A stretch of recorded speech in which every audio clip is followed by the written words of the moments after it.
ಇನ್ನು ನಟ ದರ್ಶನ್ಗೆ ಮತ್ತೊಂದು ಬಿಗ್ ಶಾಕ್ ಎದುರಾಗಿದೆ. ಕೊಲೆ ಆರೋಪಿ ದರ್ಶನ್ಗೆ ಎರಡನೇ ಕುಣಿಕೆ ರೆಡಿಯಾಗಿದೆ. ರೇಣುಕಾ ಸ್ವಾಮಿ ಕೊಲೆ ಕೇಸ್ನಲ್ಲಿ ಎರಡನೇ ಚಾರ್ಜ್ ಶೀಟ್ ಕೂಡ ಸಿದ್ಧಗೊಂಡಿದೆ. ಕೊಲೆ ನಡೆದ ಸ್ಥಳದ ಫೋಟೋ ರಿಕವರಿ ಆಗಿದೆ. ಪ್ರತ್ಯಕ್ಷದರ್ಶಿ ಮೊಬೈಲ್ನಿಂದ 2 ಫೋಟೋವನ್ನ ರಿಕವರ್ ಮಾಡಿದ್ದಾರಂತೆ ಪೊಲೀಸರು. ಪುನೀತ್ ಮೊಬೈಲ್ನಿಂದ ಫೋಟೋ ರಿಕವರ್ ಆಗಿದೆ. ಕೊಲೆ ನಡೆದ ಶೆಡ್ನಲ್ಲಿ ಎಲ್ಲರ ಜೊತೆ ನಟ ದರ್ಶನ್ ನಿಂತ್ಕೊಂಡಿರುವಂತಹ ಫೋಟೋ ಅದು. ಬ್ಲೂ ಶರ್ಟ್, ಕಪ್ಪು ಬಣ್ಣದ ಜೀನ್ಸ್ ಪ್ಯಾಂಟ್ನಲ್ಲಿರುವ ಫೋಟೋ. ಕೊಲೆ ಆಗಿರುವ ಸ್ಥಳದಲ್ಲಿ ಆರೋಪಿಗಳ ಜೊತೆಗೆ ನಟ ದರ್ಶನ್ ಕೂಡ ನಿಂತ್ಕೊಂಡಿರುವಂತಹ ಫೋಟೋ ರಿಕವರ್ ಆಗಿದೆ.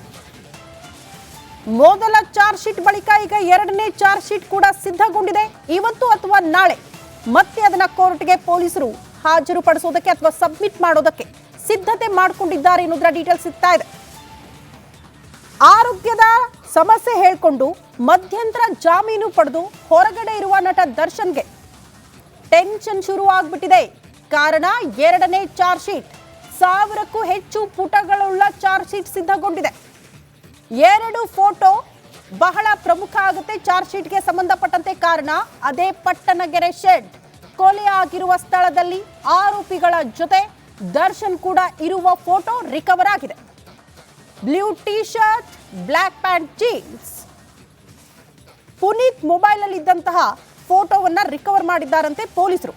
ಮತ್ತೊಂದು ವಿಚಾರ, ಪ್ರತ್ಯಕ್ಷದರ್ಶಿ ಅವರ ಮೊಬೈಲ್ ಅಲ್ಲಿ ಇದ್ದಂತಹ ಫೋಟೋವನ್ನ ಕೂಡ ರಿಕವರ್ ಮಾಡಿದ್ದಾರೆ.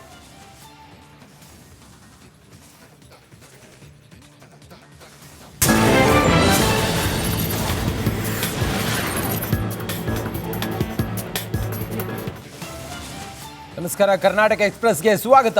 ನಾನು ರಂಜಿತ್ ಶಿರಿಯಾರ್, ನನ್ನ ಜೊತೆಲಿ ಶ್ರುತಿ ಕೂಡ ಇದ್ದಾರೆ. ಕರ್ನಾಟಕ ಎಕ್ಸ್ಪ್ರೆಸ್ನ ಒಂದೊಂದೇ ಸುದ್ದಿಗಳನ್ನು ನೋಡ್ತಾ ಹೋಗೋಣ ಬನ್ನಿ. ಬೆಂಗಳೂರಿನ ಹಲವೆಡೆ ಲೋಕಾಯುಕ್ತ ಅಧಿಕಾರಿಗಳು ಬೆಳ್ಳಂಬೆಳಿಗ್ಗೆ ದಾಳಿ ನಡೆಸಿದ್ದಾರೆ. ಕನಕಪುರ ರಸ್ತೆಯಲ್ಲಿರುವ ವಕೀಲ್ ಗಾರ್ಡನ್ ಸಿಟಿಯಲ್ಲಿರುವ ಅಬಕಾರಿ ಇಲಾಖೆಯ ಅಧೀಕ್ಷಕ ಮೋಹನ್ ಕೆ ಮನೆ ಮೇಲೆ ದಾಳಿ ನಡೆಸಿ ಪರಿಶೀಲನೆ ನಡೆಸಿದ್ದಾರೆ. ಸತತ 4 ಗಂಟೆಯಿಂದ ಲೋಕಾಧಿಕಾರಿಗಳು ತಲಾಶೆ ನಡೆಸ್ತಾ ಇದ್ದಾರೆ. ಬೆಂಗಳೂರಿನ 11 ಕಡೆ ಲೋಕಾಯುಕ್ತ ದಾಳಿ ನಡೆದಿದೆ. ಎಸ್ಪಿ ಶ್ರೀನಾಥ್ ಜೋಶಿ ನೇತೃತ್ವದಲ್ಲಿ ಬೆಳಗ್ಗೆಯಿಂದ ದಾಳಿ ನಡೆದಿದೆ. ಅಬಕಾರಿ ಇಲಾಖೆಯ SP Mohan, director of town and country planning K Thippeswamy ಸೇರಿದಂತೆ ಕೆಲ ಅಧಿಕಾರಿಗಳ ಮನೆ, ಕಚೇರಿಗಳ ಮೇಲೆ ದಾಳಿಯಾಗಿದೆ. ಭ್ರಷ್ಟಾಚಾರ ಆರೋಪ ಕೇಳಿ ಬಂದಿರುವ ಹಿನ್ನೆಲೆ ಲೋಕಾಯುಕ್ತ ಅಧಿಕಾರಿಗಳು ದಾಳಿ ನಡೆಸಿದ್ದು, ದಾಳಿ ವೇಳೆ ಒಂದಷ್ಟು ದಾಖಲೆಗಳು, ಚಿನ್ನಾಭರಣಗಳು ಪತ್ತೆಯಾಗಿದೆ. ಈ ಹಿನ್ನೆಲೆ ಮನೆಗೆ ಅಕ್ಕ ಸಾಲಿಗನನ್ನ ಕರೆಸಿ ಚಿನ್ನಾಭರಣ ತೂಕ ಮಾಡಿಸಲಾಗಿದೆ. ಚಿಕ್ಕಬಳ್ಳಾಪುರದಲ್ಲಿ ಲೋಕಾಯುಕ್ತ ಅಧಿಕಾರಿಗಳು ದಾಳಿ ನಡೆಸಿ ಭರ್ಜರಿ ಕಾರ್ಯಾಚರಣೆ ನಡೆಸ್ತಾ ಇದ್ದಾರೆ. ಗಣಿ ಮತ್ತು ಭೂವಿಜ್ಞಾನ ಇಲಾಖೆ ಅಧಿಕಾರಿ ಕೃಷ್ಣವೇಣಿ ಫ್ಲಾಟ್ ಮೇಲೆ ದಾಳಿ ನಡೆಸಿದ್ದಾರೆ. ಯಲಹಂಕ ಬಳಿ ಇರೋ ಫ್ಲಾಟ್ ಮೇಲೆ ದಾಳಿ ವೇಳೆ ಕೋಟ್ಯಾಂತರ ರೂಪಾಯಿ ಮೌಲ್ಯದ ವಸ್ತುಗಳು ಪತ್ತೆಯಾಗಿದ್ದಾವೆ. ಇನ್ನು ಬೆಂಗಳೂರಷ್ಟೇ ಅಲ್ಲದೆ ಮಂಗಳೂರಿನಲ್ಲೂ ಕೂಡ ಅಧಿಕಾರಿಗಳಿಗೆ ಲೋಕಾಯುಕ್ತ ಅಧಿಕಾರಿಗಳು ಶಾಕ್ ಕೊಟ್ಟಿದ್ದಾರೆ. ಕಳೆದ 2 ತಿಂಗಳ ಹಿಂದೆ ಮಂಗಳೂರಿಗೆ ವರ್ಗಾವಣೆಯಾಗಿ ಬಂದಿದ್ದ ಗಣಿ ಮತ್ತು ಭೂವಿಜ್ಞಾನ ಇಲಾಖೆಯ ಅಧಿಕಾರಿ ಕೃಷ್ಣವೇಣಿ ಮನೆ ಮೇಲೆ ಅಧಿಕಾರಿಗಳು ದಾಳಿ ನಡೆಸಿದ್ದಾರೆ.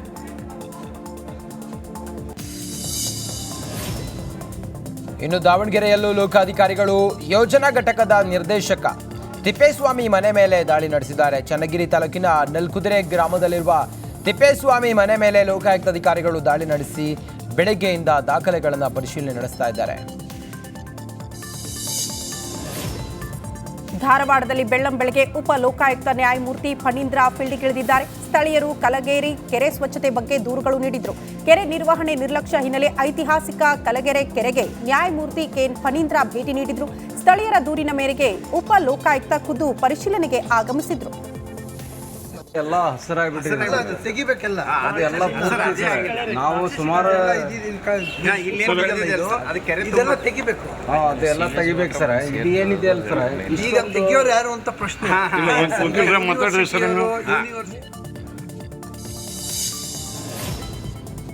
ಧಾರವಾಡ ಕೆಳಗೇರಿ ಕೆರೆ ದುಸ್ಥಿತಿ ಬಗ್ಗೆ ಸಾರ್ವಜನಿಕರು ಉಪಲೋಕಾಯುಕ್ತ ನ್ಯಾಯಮೂರ್ತಿ ಫಣೀಂದ್ರ ಅವರೊಂದಿಗೆ ಹೇಳಿಕೊಂಡಿದ್ದಾರೆ. ಸರ್, ನೀವು ಬರ್ತೀರಿ ಅಂತ ಕ್ಲೀನ್ ಮಾಡಿದ್ದಾರೆ, ಆದರೆ ದಿನವೂ ಕ್ಲೀನ್ ಮಾಡೋಕೆ ಬರೋದೇ ಇಲ್ಲ ಅವರು ಅಂತ ಹೇಳಿ ಸ್ಥಳೀಯರು ಆಕ್ರೋಶವನ್ನು ಹೊರಹಾಕಿದ್ದಾರೆ.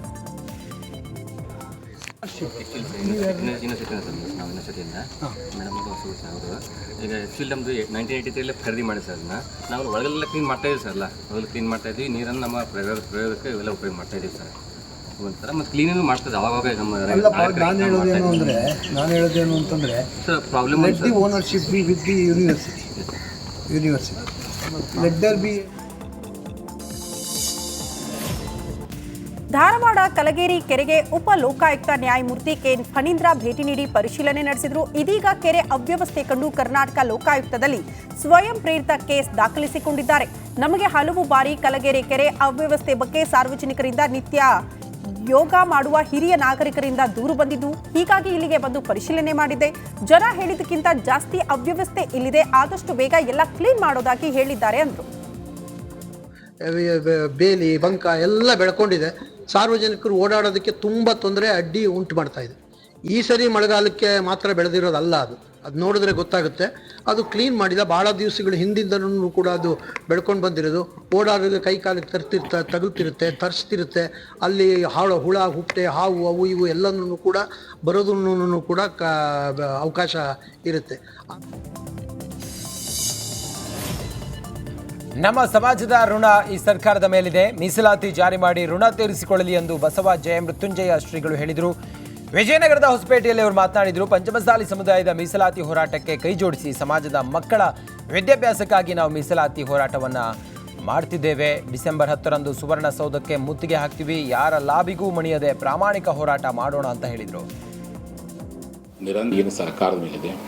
ಆ ಋಣ ತೀರಿಸುವಂಥ ಹಿನ್ನೆಲೆ ಒಳಗೆ ಪ್ರಾಮಾಣಿಕ ಪ್ರಯತ್ನ ಮಾಡಬೇಕನ್ನೋ ಉದ್ದೇಶಕ್ಕೋಸ್ಕರವಾಗಿ ಸರ್ಕಾರಕ್ಕೆ ಆಗ್ರಹಿಸಿಬಿಟ್ಟು ಡಿಸೆಂಬರ್ 15ನೇ ತಾರೀಕು ಬೆಳಗಾವಿಯ ಚಳಿಗಾಲದ ಅಧಿವೇಶನದಲ್ಲಿ ಸುವರ್ಣ ವಿಧಾನಸೌಧಕ್ಕೆ ಲಕ್ಷಾಂತರ ಪಂಚಮಸಾಲಿಗಳು, 5,000ಕ್ಕಿಂತ ಹೆಚ್ಚು ಪಂಚಮಸಾಲಿ ಟ್ರ್ಯಾಕ್ಟರ್ ರ್ಯಾಲಿಗಳು, ಪಂಚಮಸಾಲಿ ವಕೀಲರ ಮುಂದಾಳತ್ವದಲ್ಲಿ ಭಾಳ ದೊಡ್ಡ ಸಭೆಯನ್ನು ಕರೆಯಲಾಗಿದೆ. ಇನ್ನು ಇದೇ ವೇಳೆ ರಾಜ್ಯದಲ್ಲಿ ವಕ್ಫ್ ಆಸ್ತಿ ವಿವಾದ ವಿಚಾರಕ್ಕೆ ಜಯ ಮೃತ್ಯುಂಜಯ ಶ್ರೀಗಳು ಕೂಡ ಪ್ರತಿಕ್ರಿಯೆ ನೀಡಿದ್ದಾರೆ. ವಿಜಯನಗರದಲ್ಲಿ ಮಾತನಾಡಿದ ಅವರು, ವಕ್ಫ್ ವಿಚಾರ ಆಯಾ ಧರ್ಮದ ಅಭಿವೃದ್ಧಿ ಮಂಡಳಿ ಆ ಧರ್ಮಕ್ಕೆ ಸಂಬಂಧಪಟ್ಟಂತ ಅಭಿವೃದ್ಧಿ ಕೆಲಸ ಮಾಡಲಿ. ಅನ್ನ ಕೊಡುವ ಅಮಾಯಕ ರೈತರ ಭೂಮಿ ಕಸಿಯುವ ಹುನ್ನಾರ ಮಾಡಬೇಡಿ.